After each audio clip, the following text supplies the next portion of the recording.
تو پہلے 3 برس تو یہی کچھ ہوا ہے، ذاتی طور پر حضور کا استہزاء، تمسخر، جس کو ہم کہتے ہیں چٹکیوں میں اڑانے کی کوشش۔ لیکن جب انہوں نے یہ دیکھا کہ یہ تو مشت خاک جو ہے، مشت غبار، یہ تو آندھی بن رہی ہے، خاص طور پر جب محسوس کیا کہ ہمارا نوجوان طبقہ محمد صلی اللہ علیہ وسلم کے گرد جمع ہو رہا ہے، گویا کہ یہ آگ جو ہے یہ تو ہمارے بارود خانے تک پہنچ گئی، اور ہمارا غلاموں کا طبقہ جو ہے وہ ان کی طرف آ رہا ہے، ان پر ایمان لا رہا ہے، تو انہیں شدید خطرے کا احساس ہوا، جس کو کہ اقبال نے وہ ابلیس کی مجلس شورا میں کہلوایا ہے کہ نظام کہنا کے پاس بانو یہ معرض انقلاب میں ہے،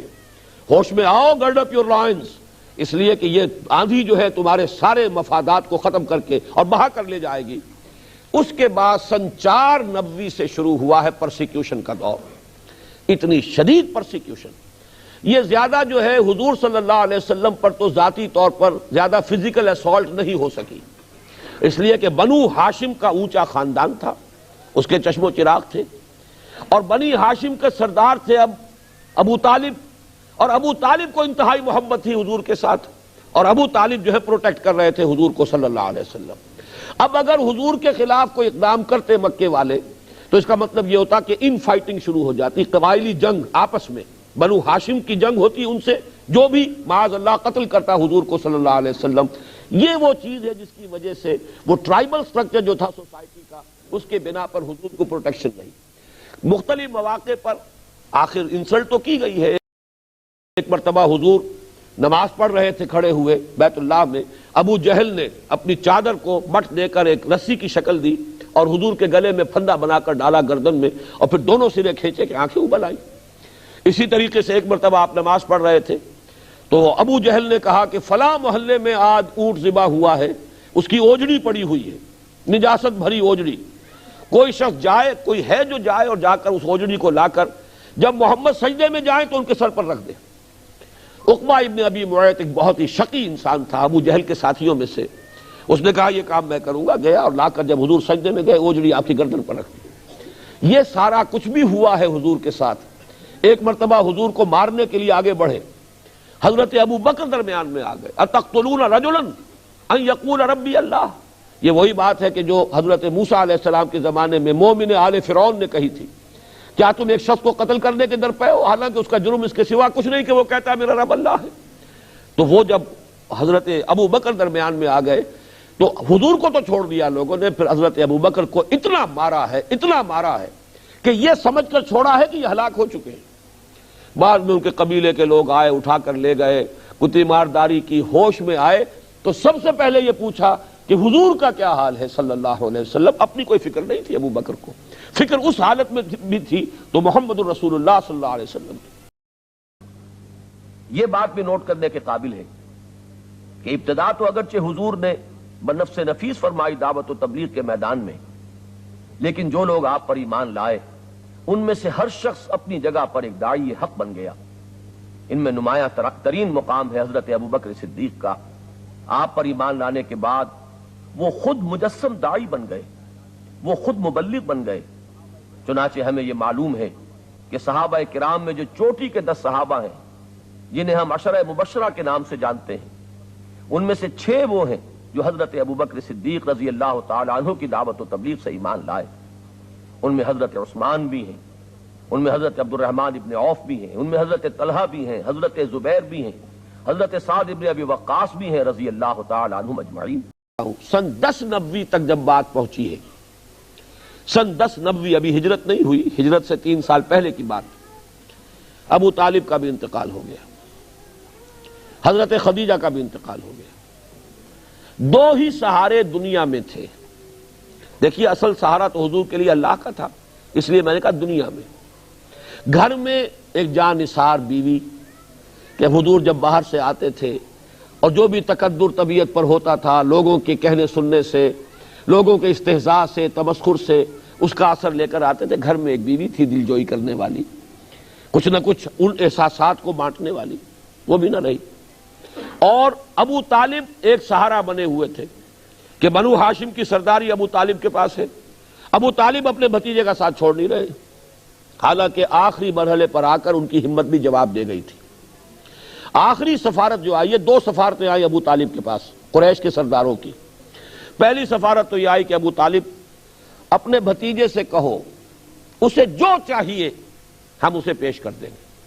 دولت چاہیے دولت کے انبار اس کے قدموں میں لگا دیں گے، اسے سرداری چاہیے ہم اسے اپنا بادشاہ بنا لیتے ہیں، بادشاہ مان لیتے ہیں،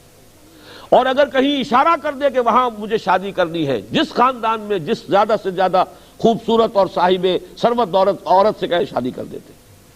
لیکن یہ ہمارے معبودوں کو غلط کہنا اور ہمارے دین کو غلط کہنا، اس کو چھوڑ دیں۔ حضور صلی اللہ علیہ وسلم نے جواب دیا کہ چچا جان، اگر یہ میرے ایک ہاتھ پر سورج رکھ دیں اور ایک پر چاند رکھ دیں تب بھی میں اپنے اس کام سے باز نہیں آ سکتا۔ یہ تو مشن ہے میرا اللہ کی طرف سے، میں اپنے لیے تو نہیں کر رہا۔ اس کے بعد جو آخری سفارت آئی ہے اس میں تو ابو طالب کی ہمت بھی جواب دے گئی، اس لیے کہ انہوں نے صاف چیلنج کر دیا تھا کہ ابو طالب اب ہمارے صبر کا پیمانہ لبریز ہو چکا ہے، اور اب تو یا تو تم ساتھ چھوڑ دو اپنے بھتیجے کا، اور یا تم بھی میدان میں آ جاؤ، ہم مقابلہ کریں گے تمہارا بھی۔ اس وقت بلایا ابو طالب نے حضور کو کہ بھتیجے مجھ پر اتنا بوجھ نہ ڈالو جسے میں برداشت نہ کر سکوں۔ جہاں تک میرا مطالعہ ہے یہ مکی دور میں اس وقت حضور کی آنکھوں میں آنسو آئے،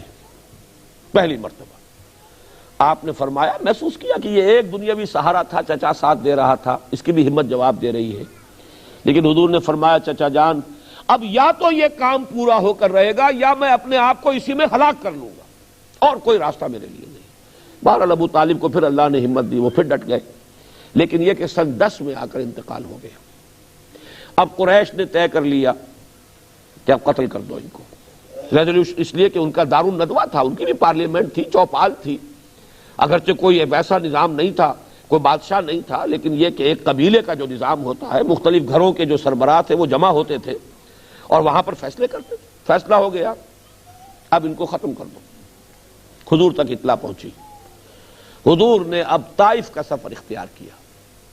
کہ مکے میں تو اب گویا کہ یہ درپے ہو گئے میری جان کے، طائف جاؤں شاید وہاں کے سرداروں میں سے کوئی ایمان لے آئے، تو پھر میں اپنا مستقر وہاں پر میں اپنا بیس بنا لوں، وہاں مرکز بنا لوں۔ میں یہ ساری باتیں اس انداز میں بیان کر رہا ہوں جس سے کہ آپ جدید ایڈیم میں اور جدید ٹرمینالوجی میں بات کو سمجھیں کہ اب اگر یہاں جو ہے میرے قتل کا فیصلہ ہو گیا ہے تو کوئی آلٹرنیٹ بیس مجھے چاہیے، کام تو کرنا ہے، کسی جگہ سے ہوگا۔ طائف کا سفر آپ نے کیا ہے سخت ترین، اس لیے کہ جو عام راستہ تھا اسے آپ نے چھوڑ دیا کہ اس پر تو قافلوں کی آمد و رفت ہے، جب فیصلہ ہو چکا ہے کہ محمد کو قتل کر دیا جائے تو کوئی بھی اقدام کر بیٹھے گا، اب تو کوئی رکاوٹ تو ہے نہیں۔ تو جو پہاڑی راستہ ہے، اب جو وہ سڑک بنی ہے مکہ، جن لوگوں کو بھی جانے کی سعادت نصیب ہوئی ہے انہیں معلوم ہے مکے سے طائف تک 2 راستے ہیں،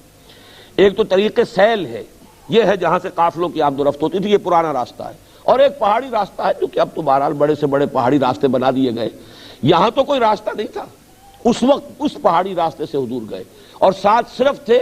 وہ منہ بولے بیٹے جو غلام تھے اور آزاد کر کے منہ بولا بیٹا بنا لیا تھا، زید ابن حارثہ جو اب زید ابن محمد کہلاتے تھے۔ طائف میں جو کچھ ہوا ہے حضور کے ساتھ میں ذرا تفصیل سے اس لیے ذکر کر رہا ہوں کہ اندازہ ہو جائے کہ کیسے کیسے مرحلوں سے محمد الرسول اللہ گزرے صلی اللہ علیہ وسلم۔ یہ ایسے ہی کام نہیں ہو گیا، گھر بیٹھے نہیں ہو گیا، بغیر تکلیفیں اٹھائے نہیں ہو گیا۔ حضور کے ساتھ ذاتی طور پر پورے 10 برس میں مکے میں نہیں ہوا جو کچھ کہ ایک دن میں طائف میں ہو گیا، اس لیے کہ یہ واقعہ خود حضور نے بیان کیا ہے۔ حضرت عائشہ کی روایت ہے، حضرت عائشہ نے پوچھا، چونکہ حضرت عائشہ کا تو ابھی دور جو ہے بالکل بچپنے کا دور ہوگا، انہیں کیا پتا مکے میں کیا ہو رہا ہے، وہ تو واقف ہے مدنی دور سے، اس لیے کہ غالباً 9 برس کی عمر تھی جبکہ حضور صلی اللہ علیہ وسلم کے عقد میں آئی ہیں، تو یہ جو زمانہ ہے ان کے ہوش کا نہیں ہے۔ ان کے ہوش میں تو جو یوم احد تھا وہ سخت ترین تھا، جس میں حضور کے دندان مبارک شہید ہوئے اور حضور پر جو ہے ایک کاری زخم لگا ہے، تو انہوں نے یہ پوچھا کہ یا رسول اللہ آپ پر احد کے دن سے سخت دن بھی کوئی گزرا ہے؟ آپ نے فرمایا ہاں، طائف کا دن مجھ پر سخت ترین تھا، اس لیے کہ احد میں تو بہرحال جانثار موجود تھے، صحابہ ساتھ تھے، لوگوں نے اپنے جسموں کو ڈھال بنایا ہوا تھا، حضور کے تیر آئیں تو ہماری پیٹھ پر آئیں، حضور صلی اللہ علیہ وسلم کو کچھ نہ پہنچے۔ طائف میں آپ گئے تھے اکیلے، صرف زید ابن حارثہ اور کوئی نہیں، بلکہ عجیب بات ہے کہ حضرت ابو بکر بھی اس سفر میں ساتھ نہیں، جو سائے کی طرح ساتھ رہنے والی شخصیت ہے ابو بکر رضی اللہ تعالی عنہ، وہ بھی اس میں ساتھ نہیں ہے۔ ثانی اسلام و غار و بدر و قبر، جو اقبال نے کہا ہے کہ یہ 4 مراحل ایسے اسلام میں نمبر 2، سب سے پہلے انا اول المسلمین حضور ہے، اور اس کے بعد حضرت ابو بکر، پھر ثانی غار ثور میں حضور کے ساتھ وہی تھے، بدر میں جبکہ رات کے وقت وہ ایک کٹیا بنا دی گئی تھی اور وہاں حضور دعا کر رہے تھے، پہرے پر کھڑے تھے ابو بکر، اور قبر میں حضور صلی اللہ علیہ وسلم حجرہ عائشہ میں دفن ہوئے اور اس کے بعد حضرت ابو بکر پہنچ گئے، لیکن یہ کہ اس وقت وہ بھی ساتھ نہیں